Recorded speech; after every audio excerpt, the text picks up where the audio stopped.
yesterday in Saldanha Bay. I see the mayor here. There's the mayor from Saldanha Bay. Thank you for being here, sir. There's a partnership signed with Sasol, with ArcelorMittal, and we have an energy plant at the free port of Saldanha that is standing idle. It has been mothballed because our energy was too expensive to remain competitive. But with this new market, suddenly green hydrogen, a partnership between Sasol, ArcelorMittal, and suddenly the free port of Saldanha and South Africa becomes a player in the green steel environment. And so you can walk through factories that are mothballed and quiet, but you can feel the energy of what we are building here today, yesterday and tomorrow, and what we're going to be creating. And in Vicky Sampson's words, that African dream. You could feel it. You could feel it in their words this morning as they were singing our anthem and singing what an African dream can be like. Obviously, we've got other work to do. We've got to make sure that the skills pipeline is aligned to green hydrogen and this new market. And between our two provinces and our country, we're going to make sure that we are skilling up our people to take advantage of your investments that are going to come to this region. We're going to have to make sure that we are cutting red tape, that we are making it easy to do business, and that we are making sure that if we are to reach those targets, that business can be done here in Southern Africa. We must make sure that part of the just energy transition, that the investment that is being made from global countries who are part of making sure that Africa is going to play its rightful role, that we get our grid systems invested into. If our grid systems are not able to carry those solar and wind energy plants to our green hydrogen systems, to our own energy grid and our own green future, then we're not going to make it. So we've got to make sure we get the project pipelines into energy production, green, into the grid systems, and into those skill systems that are going to make us that competitive region here in the southern tip of Africa, this corridor, and Africa as a whole. We've got to make sure that this is like a project, like we ran COVID-19, like a project. We make sure that we've got deadlines and outcomes, and we will treat it very, very seriously. My job is only to welcome you. I see in the program there is really unbelievable workshops and sessions that have been set up so that we can all engage from all corners of the world here gathered in the southern tip of Africa, that we can engage and make sure that we are all playing our part in this energy transition with a special focus on this massive opportunity called green hydrogen. They estimate by 2050 that 22% of the world's energy needs will be met through green hydrogen. That is a massive opportunity. We I normally say the Western Cape, but I'm going to say in the Northern and Western Cape, in the southern tip of Africa, in South Africa and Sub-Saharan Africa, are ready for business. We are ready to play our part. We want to play our part in making sure that we are protecting our planet for our children and those to come. This African dream will become a reality. Welcome, and thank you very much.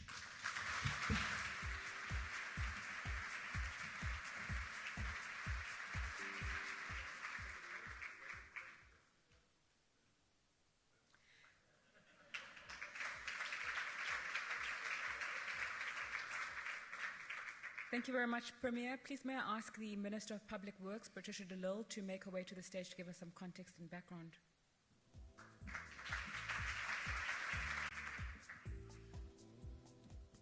Good morning, goeiemorgen, molweni, assalamu alaikum.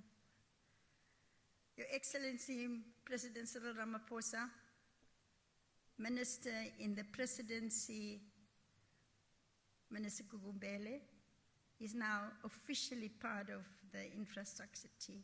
Thank you for your leadership also to the ministers, deputy ministers, our two premiers, mayors, representatives from government, our international guests and representatives, industry leaders. It is my great pleasure this morning to welcome you to our inaugural conference of the new frontier of energy in South Africa, the Green Hydrogen Summit. As the Department of Public Works and Infrastructure, together with ISA, we've been hard at work on the new infrastructure mandate given to the department by the President in 2019 to expedite infrastructure delivery and address the fragmentation of infrastructure. We have also worked with teams of experts in infrastructure South Africa together with the private sector, and I want to thank the private sector for the role that they have played to advance our work in new areas in the infrastructure green space. Thank you very much.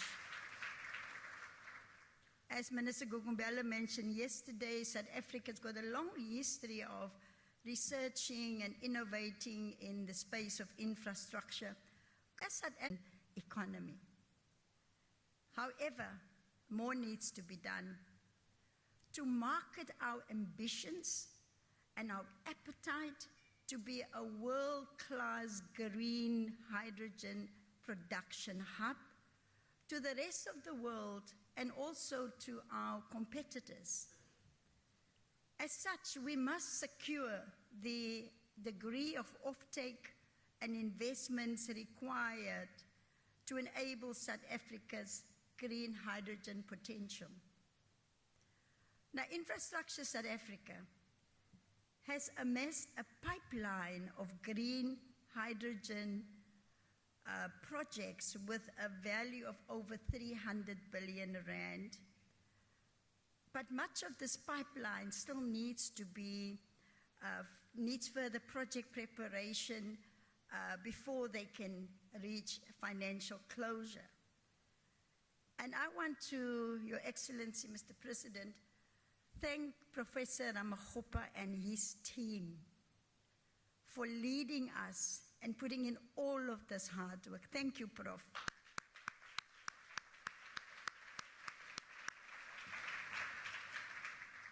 Just to give you one example of one of the projects that will be the first to come online in South Africa, it is the Presidency Power Reserve project in the Northern Cape under the leadership of Premier Sol. It's a catalytic project that will begin producing green hydrogen and green ammonia in 2026 by combining high-yielding renewable solar and wind energy. And this will be done in a combination with natural resources of water and air located outside of Presidency in the Northern Cape. So the Presidency Reserve project will also create a number of jobs during the construction phase and permanent jobs thereafter. In the first phase of the project, it is anticipated that more than 10,500 jobs will be created over both the construction and the operation phase. It further aims to promote the full and effective participation of women throughout its development, construction, and operational phases. The project aims also to achieve this from an ownership point of view through the operational structure and the beneficiaries. This inaugural South African Green Hydrogen Summit will showcase our country's offering as a large-scale, low-cost, world-class green hydrogen production hub and a total value chain investment destination. We will also profile the projects, the products, of both domestic and international firms under the name Promoting South Africa as a Green Hydrogen Investment Destination of Choice. And this will enable our pipeline of projects to succeed against fierce international competition and also to secure a more strategic advantage. Now, part of the process, we will be gazetting a number of projects in line with the Infrastructure Development Act of 2014, and I will briefly explain the advantages of gazetting these projects. We're very confident that the additional projects that we have prioritized as strategic infrastructure projects will address the challenges experienced in the infrastructure environment. So, the next round of projects that will be gazetted in line with the Infrastructure Act of 2014, which enables the projects to follow an expedited path to delivery with stipulated and shorter time frames for all the necessary approvals. Infrastructure projects that are of economic significance like these ones and social importance are fast-tracked when they are gazetted as strategic infrastructure projects. And this is in line with Schedule 2 of the Infrastructure Act. So when we invoke Schedule 2 of the Act, there are prescribed shorter time frames for processes relating to the implementation of the strategic integrated projects. This means that all processes relating to the implementation of the projects, including processes related to any application for approval, authorizations, licensing, permission for exemption, and process relating to any consultation and participation will now run concurrently and not consequential. And that is the, and not sequential, I'm sorry. So that is the difference. And Schedule 2 spells out the shorter time frames and how it's relevant, the periods of public consultation, and also how to assess development and mitigation plan, and to also help with the regulatory decisions. So, the sub-coordinators, because we have coordinators for every one of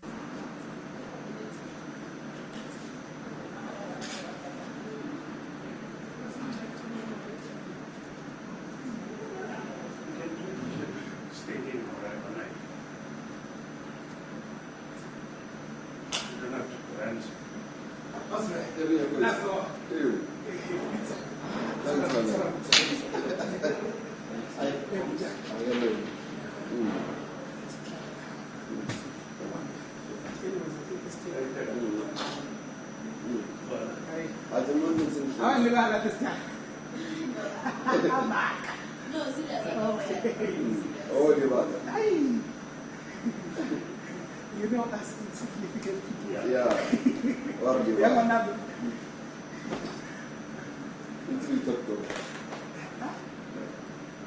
I can trust at them also.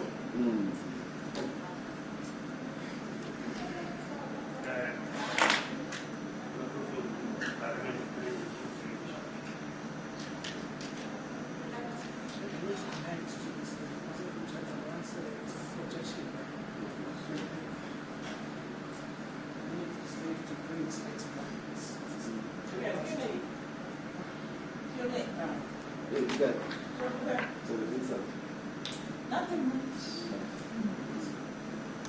We have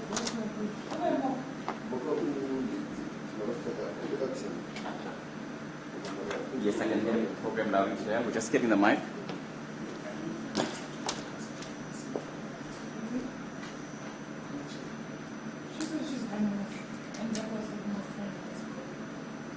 Testing 1 2, testing 1 2, 1 2 3 4 5 5 4 3 2 1.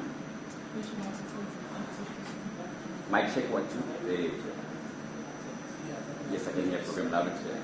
She said she wanted to we just took 10 because the cable has to show that. All right. Can we take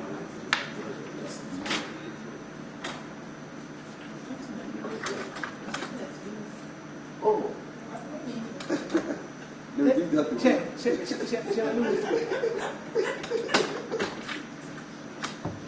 Give us the 10, not like please. can we still cook it as we wish? You want to cook away?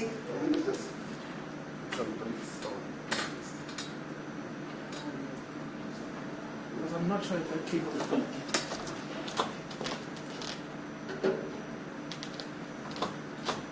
See, it's good. This is riches, but hopefully that the oil will touch. Yeah. We need to go and push it.